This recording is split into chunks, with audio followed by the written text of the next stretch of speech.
Bienvenue à la séance d'orientation sur la sécurité en laboratoire de l'Université d'Ottawa, conçue pour fournir au personnel des installations, aux personnes qui travaillent dans le secteur de la construction et aux entrepreneurs externes les informations nécessaires pour travailler en toute sécurité dans les espaces de laboratoire.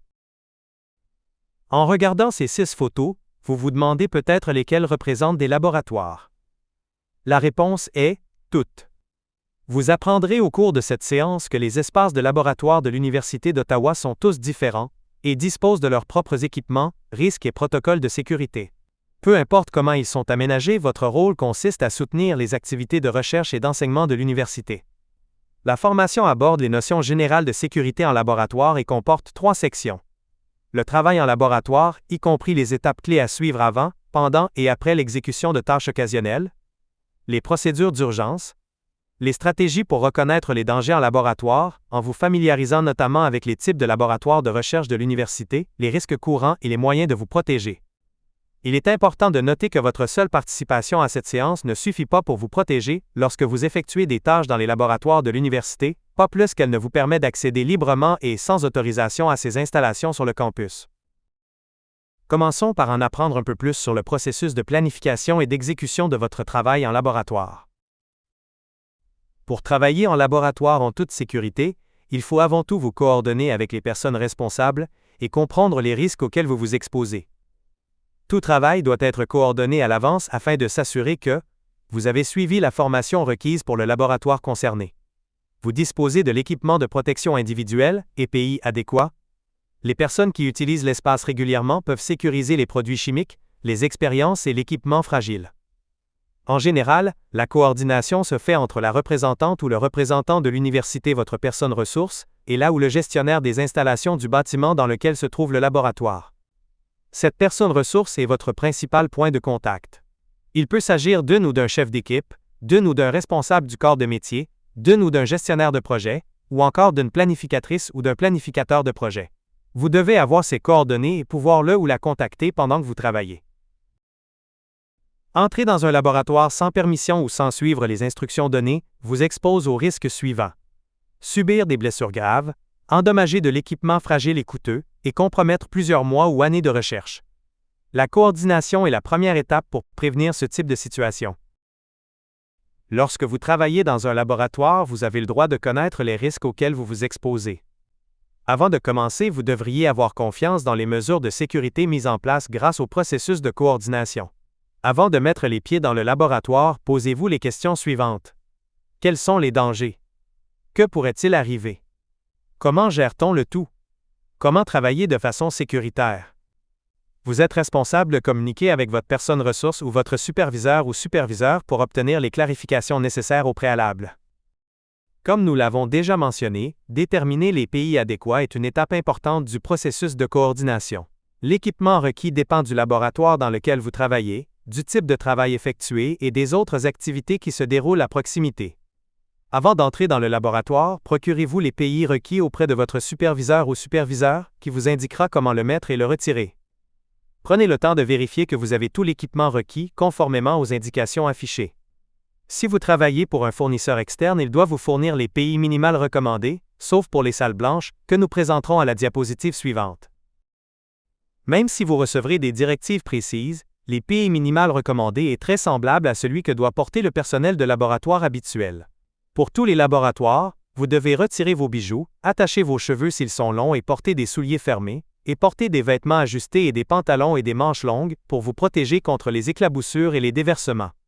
Dans la plupart des laboratoires, vous devez également porter des lunettes de sécurité résistantes aux produits chimiques et des gants en nitrile. Certains exigent d'autres les PI, comme un gilet de sécurité, un dispositif de protection auditive ou respiratoire, des bottes de sécurité ou un casque de sécurité. Le processus de coordination prendra également en compte votre confort thermique. Selon le laboratoire, vous pourriez travailler dans un environnement où les conditions thermiques sont particulières, notamment des chambres froides, des chambres d'incubation et des autoclaves. Mais rappelez-vous de ne jamais ouvrir un autoclave ou travailler près d'un autoclave en cycle de nettoyage. Dans une telle situation, certaines mesures seront prises, comme la modification de vos périodes de travail et de repos, de vos méthodes de travail ou du type de vêtements ou des PI requis.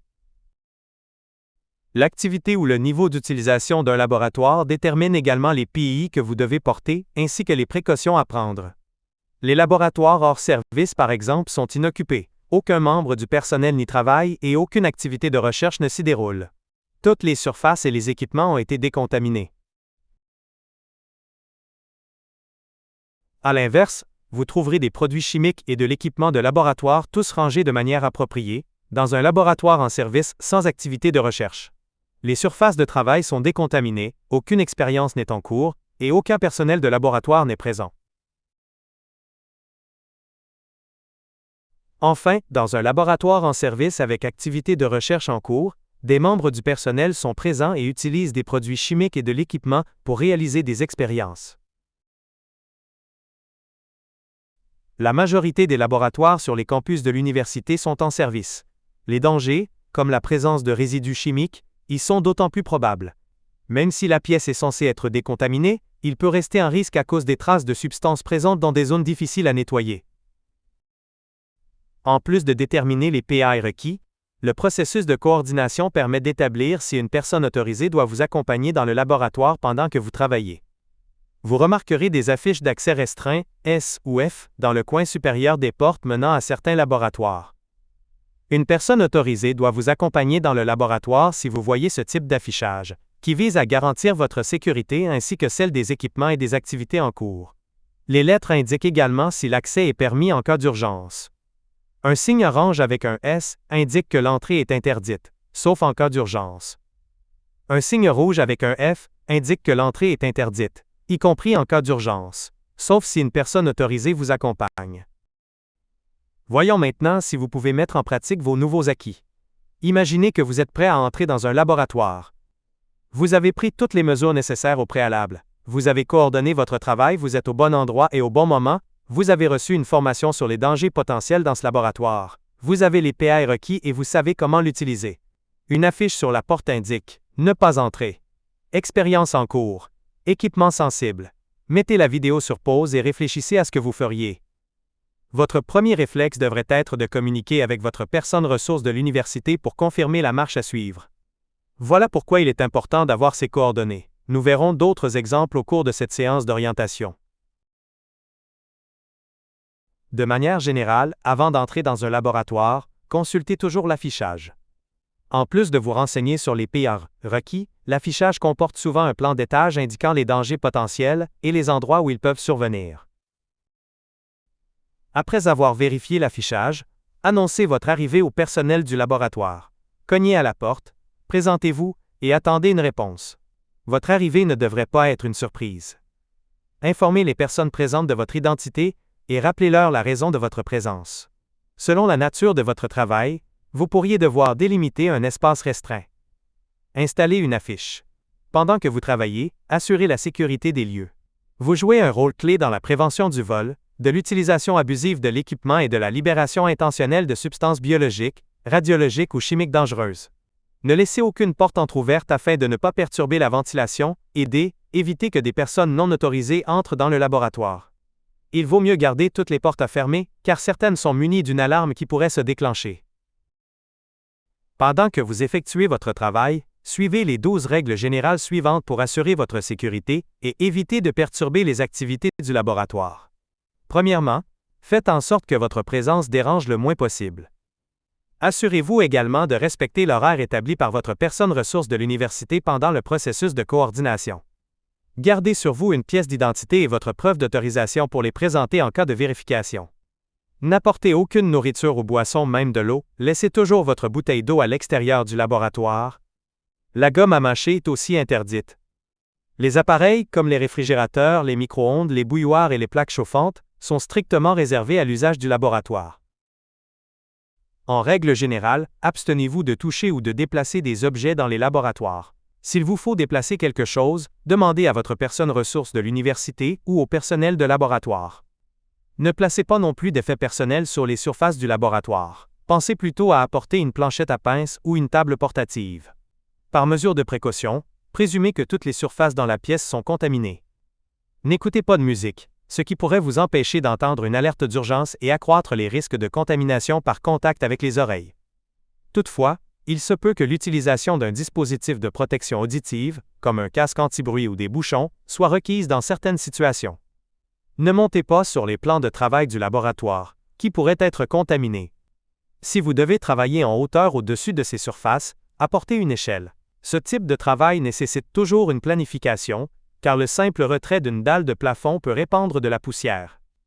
Les travaux qui créent de la poussière ou de la chaleur doivent obligatoirement être planifiés et coordonnés. Par exemple, vous devez vous procurer un permis pour tout travail à chaud sur le campus et prévoir, au besoin, une surveillance incendie ou la désactivation des détecteurs de fumée ou de chaleur. Enfin, tous les produits chimiques doivent être rangés ou placés dans un contenant hermétique. Lorsque vous avez terminé votre travail, ramassez et éliminez tous vos déchets, qu'il s'agisse de débris, de poussière ou de matières dangereuses. Les entrepreneurs externes doivent éliminer les déchets générés par leur personnel sur le lieu de travail. De plus, ne versez aucun liquide autre que de l'eau, y compris ceux contenant des particules solides en suspension, dans les lavabos et les drains. Le non-respect de ces règles peut avoir des conséquences graves pour les travailleuses et travailleurs ainsi que les écosystèmes locaux, en plus de vous exposer à des amendes imposées par le ministère de l'Environnement. Maintenant que vous connaissez la marche à suivre pour travailler dans des laboratoires, prenons un moment pour discuter des consignes à appliquer en cas de problème ou d'urgence. En cas de déversement, d'odeur inquiétante ou de déclenchement d'une alarme, quittez immédiatement le laboratoire et appelez le service de la protection. Pour ce faire, composez le 5411 à partir d'un téléphone fixe de l'Université d'Ottawa, 61356254411 à partir de tout autre téléphone. Vous pouvez aussi utiliser l'application Secure UO pour joindre rapidement le service. Vous devrez préciser votre nom, le nom de votre personne ressource de l'université ou de votre superviseur ou superviseur, l'emplacement exact, y compris le nom du pavillon et le numéro du laboratoire concerné, ainsi que la raison de votre appel. Le service de la protection, ouvert 24 heures sur 24, est toujours prêt à intervenir lorsqu'une personne sur le campus en a besoin.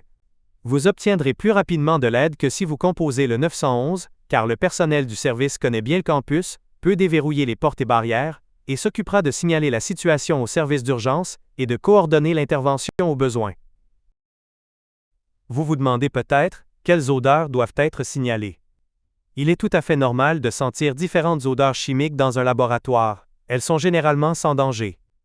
Pendant le processus de coordination, on vous informera peut-être des odeurs auxquelles vous pouvez vous attendre dans le laboratoire. Si vous détectez une odeur en entrant dans un laboratoire, vérifiez auprès de votre personne ressource de l'université ou du personnel s'il y a matière à s'inquiéter. Toutefois, si vous remarquez une odeur nouvelle ou inattendue, quittez la pièce et signalez la situation à ces mêmes personnes.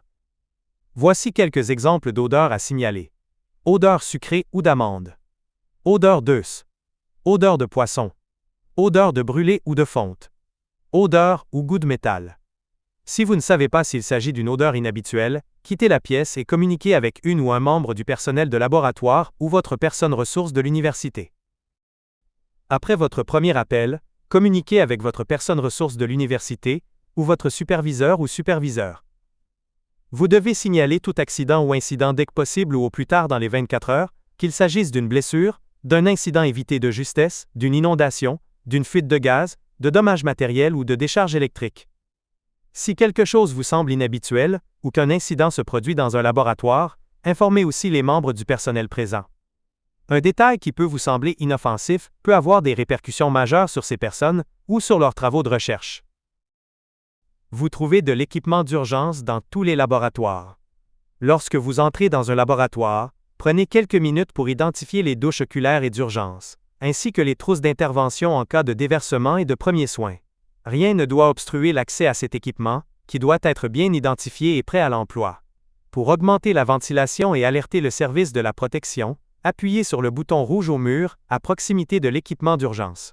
Ce bouton doit uniquement servir en cas de déversement majeur de matières dangereuses, de vapeur ou d'urgence médicale.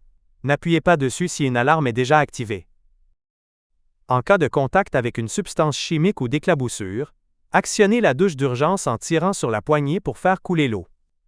Pour utiliser la douche oculaire, retirez vos lunettes de protection ou autres lunettes ou lentilles, appuyez sur le levier qui active le jet d'eau et penchez la tête pour rincer chaque œil. Il peut être nécessaire d'utiliser votre index et votre majeur pour maintenir vos paupières ouvertes. Pour ces deux types de douches, Le temps de rinçage recommandé est de 15 minutes. Après coup, consultez une ou un professionnel de la santé. Si vous remarquez un déversement chimique, alertez toutes les personnes présentes dans le laboratoire immédiatement. Quittez la pièce et fermez la porte derrière vous. Les autres personnes présentes peuvent intervenir en utilisant une trousse de déversement. Ce type de trousse se trouve habituellement près de l'entrée du laboratoire. S'il n'y a pas d'autres personnes présentes dans le laboratoire, communiquez avec le service de la protection. Dans tous les cas, tournez-vous vers votre personne ressource de l'université pour les prochaines étapes. Si vous découvrez un incendie, alertez les autres. Déclenchez l'alarme d'incendie. Quittez le bâtiment. Appelez le service de la protection. Pensez aussi à informer votre superviseur ou superviseur de la situation. Vous ne devez essayer d'éteindre un incendie que s'il a été déclenché par votre travail ou équipement, et si vous avez suivi une formation appropriée et que vous jugez que vous pouvez intervenir en toute sécurité. Ne tentez pas d'éteindre un feu ailleurs dans le laboratoire ou si vous ne connaissez pas les matériaux en cause. Dans le cas d'un travail à chaud, respectez le plan établi pendant le processus de coordination. Si vous avez pour consigne d'apporter votre propre extincteur dans le cadre d'un travail sous contrat ou à chaud, optez pour un modèle à CO2 qui risque moins d'endommager l'équipement s'il vous faut vous en servir. Maintenant que vous savez qui avertir en cas d'urgence et que vous comprenez mieux les équipements de sécurité présents dans les laboratoires, intéressons-nous aux différents environnements de laboratoire de l'Université d'Ottawa, aux dangers qui les caractérisent et aux mesures de sécurité. Encore une fois, il ne s'agit que d'une introduction, car de nombreux laboratoires nécessitent leur propre formation de sécurité. Dans cette section, nous passerons en revue les dangers qu'on retrouve souvent en laboratoire, par exemple les matières dangereuses, leur logistique et les mesures de prévention de base visant à réduire leur impact, les matières biologiques dangereuses et leurs mesures de prévention, les fluides cryogéniques, les dangers électriques et les dangers mécaniques. Ensuite, nous examinerons quelques environnements de laboratoires particuliers, notamment les laboratoires d'ingénierie, les matières radioactives, les serres, les laboratoires d'autopsie et les laboratoires vétérinaires, puis nous terminerons par un résumé. Ces pictogrammes indiquent la présence de matières dangereuses en laboratoire. Pour entrer, vous devez suivre une formation sur le CIMDU et bien les connaître. Votre présence en laboratoire fait l'objet d'un processus de coordination. Les matières dangereuses doivent être rangées et verrouillées pour votre sécurité. Si vous voyez de la poussière, de la poudre ou du liquide sur une surface, signalez-le, mais n'y touchez pas, car il pourrait s'agir d'une matière dangereuse. Traitez toute matière inconnue comme dangereuse. Les étiquettes sur les petites bouteilles de produits chimiques pourraient ne pas indiquer de pictogramme en losange rouge à cause des exceptions d'étiquetage du CIMDU. Ne touchez à rien, même si l'étiquette indique un produit dont vous pourriez avoir besoin, par exemple un nettoyant. Demandez au personnel du laboratoire ou à votre personne ressource de l'université si vous avez besoin de déplacer quelque chose sur votre station de travail. Même si nous recommandons le port de gants, assurez-vous de vous laver les mains et de laver vos vêtements de travail régulièrement et de vous départir des EPI utilisés, par exemple les gants. Nous recommandons ce niveau de prudence en raison des modes de transmission. Vous ne risquez rien à vous tenir proche de produits chimiques, à moins qu'ils se propagent dans l'air que vous respirez, ou qu'ils entrent en contact avec votre peau, vos yeux ou votre bouche. Vous pourriez accidentellement ingérer des matières dangereuses si vous oubliez de vous laver les mains après l'exposition aux résidus. Il y a risque d'inhalation en présence de vapeur. Les déversements, les éclaboussures et les contacts accidentels, eux, présentent un risque d'absorption par la peau et les yeux. Enfin, il y a risque d'injection en cas de piqûre ou de coupure accidentelle avec une aiguille non sécurisée, une seringue, un scalpel ou tout autre outil tranchant contaminé. En coordonnant votre travail, vous réduisez l'exposition aux matières dangereuses, mais vous devez aussi éviter de toucher des surfaces et de déplacer des produits chimiques ou de l'équipement. Des précautions particulières s'appliquent à proximité des gaz comprimés et des matières inflammables ou corrosives. Dans les laboratoires de l'Université d'Ottawa, les bouteilles de gaz comprimés doivent être fixées au mur, individuellement ou à l'aide d'une chaîne. Les bouchons de sécurité doivent être en place entre deux utilisations. En outre, chaque gaz peut présenter des dangers spécifiques. Par exemple, les gaz inflammables et les comburants doivent être stockés séparément, car leur mélange peut provoquer un incendie ou en aggraver un. Vous devez impérativement coordonner votre travail quand vous utilisez ces matières. Les bouteilles de gaz doivent être déplacées loin des sources de flammes et des postes de travail à chaud, car elles pourraient exploser. Certains laboratoires sont dotés de capteurs de gaz qui mesurent les concentrations dans l'air. S'ils s'activent ou si vous soupçonnez une fuite de gaz, alertez les autres personnes. Quittez la pièce et appelez le service de la protection. En outre, les matières inflammables forment des vapeurs qui peuvent facilement s'enflammer et brûler à température ambiante. Ces matières sont généralement conservées dans des rangements appropriés, mais il faut les éloigner en cas de travail à chaud. En cas de déversement ou d'incendie, vous devez absolument éteindre vos équipements, surtout les équipements électriques ou capables de produire des étincelles, de la chaleur ou des flammes. Enfin, des matières corrosives capables de provoquer des brûlures chimiques graves sont souvent présentes en laboratoire, par exemple les acides et bases. Elles doivent être rangées à bonne distance pendant votre travail, mais vous ne devez pas les déplacer vous-même. Un acide qui s'évapore peut laisser des résidus salins acides très concentrés sur les bouteilles et les surfaces. Même une petite dose ou une faible concentration d'acide ou de base déposée sur un vêtement peut s'évaporer au fil du temps, se concentrer et provoquer des brûlures graves. En cas d'exposition à une matière corrosive, rincez-vous dans la douche, à l'évier ou à la douche oculaire aussi vite que possible et pendant 15 minutes. La gravité des blessures est proportionnelle à la durée du contact sur la peau. Enfin, si vous travaillez dans un plafond ou près des éviers, faites attention aux tubes en verre qui peuvent contenir des acides. Certaines mesures techniques permettent de réduire le risque d'exposition aux matières dangereuses en laboratoire, par exemple, l'utilisation d'une hotte, d'un bras d'aspiration ou d'une boîte à gants. Ces équipements sont conçus pour protéger à la fois les personnes des matières dangereuses et les expériences fragiles des gestes accidentels. De ces trois équipements, les hottes chimiques sont les plus courantes. Elles sont équipées d'une vitre de protection coulissante. Pour contenir les produits chimiques, cette vitre doit être complètement abaissée. Signalez toute vitre laissée ouverte près de votre poste de travail au personnel du laboratoire ou à votre personne ressource de l'université. N'essayez pas de le fermer vous-même. Ces trois équipements peuvent être dotés d'une alarme. Une alarme qui se déclenche signifie un fonctionnement défaillant et un risque de danger. Si vous travaillez à proximité de ces équipements, signalez les alarmes déclenchées, les produits chimiques à l'air libre ou les objets à déplacer à votre représentante ou représentant de l'université ou au service de la protection. Certains laboratoires de l'Université d'Ottawa travaillent avec des matières biologiques telles que des bactéries, des virus, des champignons et des parasites, qui présentent un risque d'infection. Dans ces laboratoires, il est important de protéger à la fois les personnes du risque d'infection et le matériel de recherche des contaminations extérieures. Lisez toujours les affiches à l'entrée des laboratoires pour vous assurer qu'elles sont cohérentes avec vos instructions. Restez à l'affût des aiguilles, seringues, flammes nues et surfaces contaminées. Évitez de toucher les surfaces et quoi que ce soit en général. Coordonnez votre travail à l'avance de manière à avoir les PI adéquats et à respecter les procédures de sécurité. Ces laboratoires sont également dotés de mesures de prévention pour contenir les matières biologiques dangereuses et tranchantes, par exemple des boîtiers et des bacs spéciaux ou des salles blanches. Les salles blanches sont des environnements hautement contrôlés qui empêchent la contamination par des poussières ou des particules chimiques ou biologiques aéroportées. Elles protègent à la fois le personnel et le matériel de recherche sensible. Certains outils pourraient être interdits à l'intérieur ou devoir être nettoyés avant d'entrer. Ces mesures aident à prévenir les contaminations dans un sens comme dans l'autre. L'entrée dans une salle blanche doit être planifiée à l'avance. Les procédures d'entrée, notamment en matière d'EPI et de supervision, dépendent du groupe de risque et du niveau de confinement du laboratoire. Les fluides cryogéniques sont des gaz à température ambiante refroidis à tel point qu'ils deviennent liquides. Ils sont conservés dans des vases de déwar. Ces vases contiennent généralement de l'azote liquide ou de la glace carbonique. Les fluides cryogéniques, extrêmement froids, peuvent causer des brûlures. Il faut impérativement porter des gants spéciaux pour manipuler les vases de déwar. Les grands vases de déwar rejettent périodiquement de la pression via une valve, ce qui peut surprendre. Faites attention à ne pas les renverser. Même un petit déversement de liquide peut produire une grande quantité de gaz et désoxygéner l'air. Pour la même raison, n'entrez pas dans un ascenseur avec un vase de déwar. Vous pourriez rapidement vous trouver dans un environnement confiné en cas de déversement. La verrerie est présente partout en laboratoire, notamment sur les plans de travail et les étagères, et dans les hottes. Faites attention à vos mouvements et aux équipements que vous manipulez pour ne pas renverser de la verrerie ou des produits chimiques.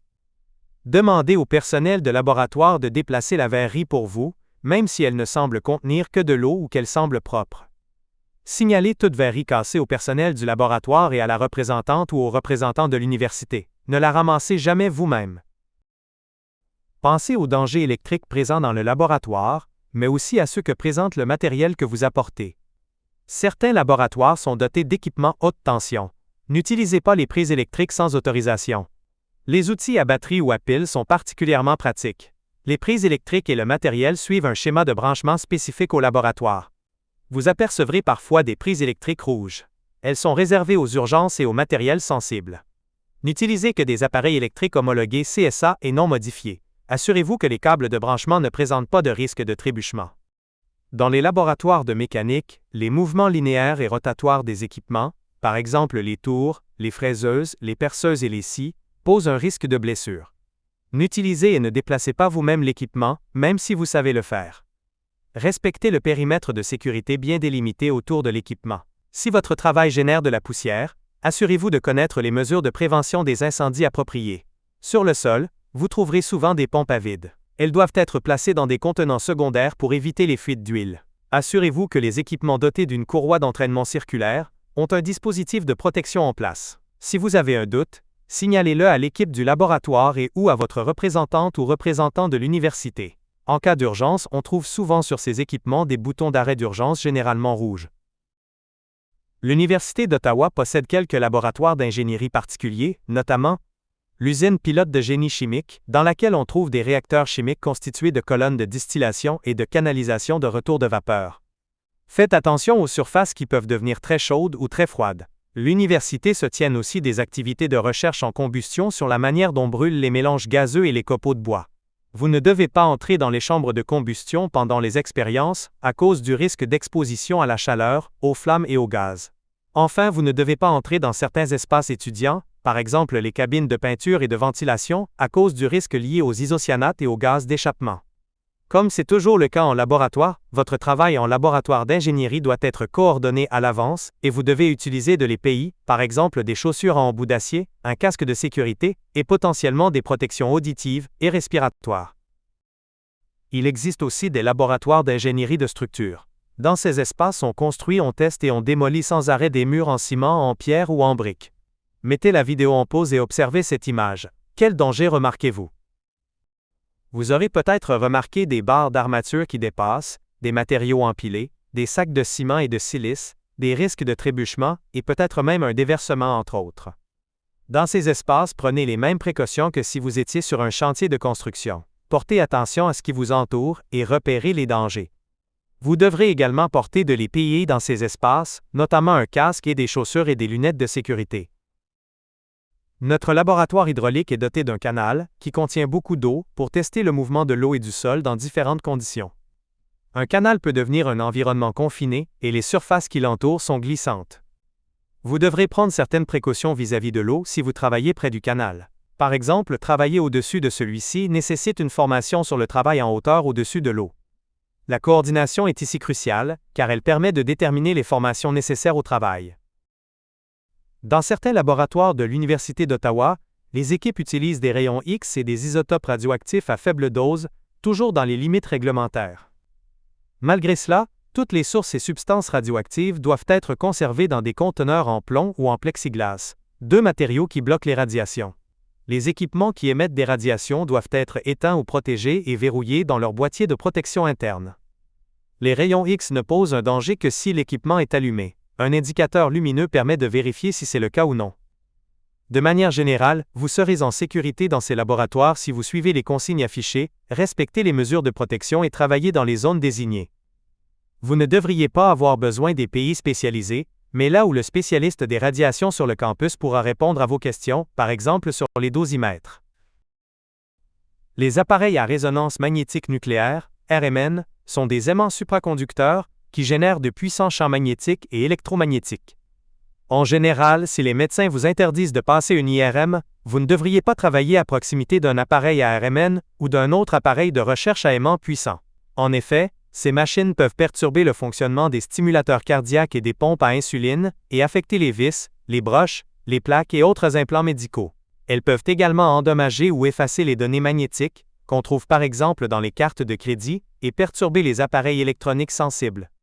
Les zones de danger autour des appareils à RMN sont clairement indiquées, généralement par des marquages au sol ou des barrières non métalliques. Vous ne devez jamais entrer dans ces zones ni dans un laboratoire de RMN sans planification ou supervision adéquate. Les appareils de RMN et les systèmes magnétiques en général sont extrêmement sensibles et ne doivent pas être touchés. L'étalonnage peut être faussé par des vibrations, des interférences ou des contacts non autorisés. Il est particulièrement important de garder tout objet métallique ou magnétique à bonne distance de l'aimant. ces objets peuvent être brutalement attirés dans l'appareil. N'essayez jamais de récupérer un objet vous-même, au risque de vous blesser, ou de vous broyer les doigts ou les membres. En cas d'objet coincé, communiquez immédiatement avec la directrice ou le directeur du laboratoire de RMN. Les appareils à aimants puissants présentent parfois d'autres dangers. Les aimants des appareils de RMN, par exemple, sont refroidis par des gaz cryogéniques. Un objet en métal qui heurte l'aimant peut provoquer une fuite, laquelle pose alors un danger d'asphyxie. Tout travail dans un laboratoire laser doit être coordonné et planifié. Chaque laser appartient à une classe spécifique, les plus dangereuses étant la classe 3B et la classe 4. Vous trouverez des avertissements et des enseignes lumineuses bien en évidence sur les portes des laboratoires. N'entrez jamais dans un laboratoire lorsque l'enseigne indiquant la présence de laser est allumée. L'exposition accidentelle à des lasers peut rendre aveugle et brûler la peau. C'est pourquoi il est impératif de porter des lunettes de sécurité qui bloquent les longueurs d'onde pendant le travail. L'équipement laser lui-même est onéreux et très sensible à la poussière et à la lumière. Par exemple, si une poussière tombe sur une optique, le rayon pourrait l'y brûler et endommager l'équipement. L'étalonnage des lasers est délicat, et vous pourriez faire perdre des années de recherche. Vous ne pouvez entrer dans ces laboratoires qu'avec une personne accompagnatrice. Lors de la coordination, vous recevrez des instructions sur les procédures d'entrée spécifiques, les mesures de prévention et les pays. Vous pourriez par exemple devoir nettoyer votre équipement et changer de chaussures avant d'entrer pour éviter d'introduire de la poussière. L'université possède plusieurs serres, dont une serre de recherche et une collection permanente. Pour protéger les plantes, il est essentiel de prévenir les contaminations croisées. Certains insectes microscopiques ou types de sol peuvent gravement endommager les plantes en serre. C'est pourquoi vous ne devez pas entrer dans une serre si vous avez récemment fait du jardinage ou travaillé avec des plantes, même une simple pelouse. Vous devez suivre à la lettre le protocole d'entrée dans les serres. Par exemple, vous ne devez jamais entrer dans une serre du CRAGE si vous avez visité la serre du complexe des biosciences. Comme pour les autres laboratoires et projets de recherche sensibles, ne tentez pas de déplacer les plantes par vous-même. Toutes les entrées doivent être planifiées à l'avance et supervisées par la coordonnatrice ou le coordonnateur de la serre. Le laboratoire d'autopsie de la Faculté de médecine, situé au pavillon Roger-Guindon, reçoit des dons de corps pour former les étudiantes et les étudiants en médecine. Ils effectuent des autopsies de routine sur des personnes adultes décédées. Vous remarquerez une forte odeur de formaldéhyde, utilisée pour l'embaumement dans ces laboratoires, c'est parfaitement normal. Dans ces laboratoires, la coordination est cruciale pour respecter la vie privée des personnes décédées et éviter que des corps soient laissés visibles. Les laboratoires du service vétérinaire et animalier sont des laboratoires de recherche certifiés qui fournissent des services pour tout un éventail d'espèces animales, souris, poissons et abeilles, par exemple. Quand vous entrez dans un laboratoire du service vétérinaire et animalier, assurez-vous de respecter les consignes affichées. Certaines salles accueillent des animaux pour des études comportementales, parfois sur un cycle lumineux inversé. Les salles qui suivent ce type de cycle sont éclairées par de la lumière rouge. Dans celle-ci, il est impossible de voir l'encre rouge, qu'elle soit imprimée ou manuscrite. Le travail doit être coordonné, car les bruits et les vibrations liées à votre travail peuvent perturber certains animaux ou certaines expériences sensibles, même depuis l'extérieur. Le non-respect des consignes peut nuire aux expériences, lesquelles pourraient prendre des mois, voire des années à recréer. Dans ces laboratoires, vous devrez travailler avec une personne accompagnatrice et utiliser des EPI spécifiques. Pour finir, la sécurité est importante.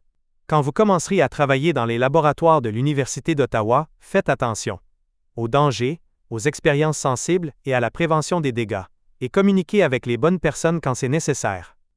Nous espérons que vous retiendrez l'importance de la coordination du travail. C'est le meilleur moyen d'obtenir les renseignements qui assureront votre sécurité sur le site visité. N'entrez pas dans un laboratoire sans autorisation ou sans une personne accompagnatrice. Respectez l'affichage, et soyez à l'affût des dangers. Ne mangez pas et ne buvez pas dans les laboratoires, même de l'eau ou de la gomme à mâcher. Ne déplacez rien et ne touchez à rien. Demandez à l'équipe du laboratoire ou à votre représentante ou représentant de l'université s'il faut déplacer quoi que ce soit. À moins d'indications contraires, tenez pour acquis que tout est contaminé, même les surfaces. Enfin, en cas de doute, sortez du laboratoire et signalez ce qui vous semble anormal. Félicitations! Vous avez terminé l'orientation sur la sécurité en laboratoire. Merci de votre contribution aux missions de recherche et d'enseignement de l'Université d'Ottawa. Pour toute question, n'hésitez pas à communiquer avec votre superviseur ou votre représentante ou représentant de l'université, ou les personnes ressources ci-dessous.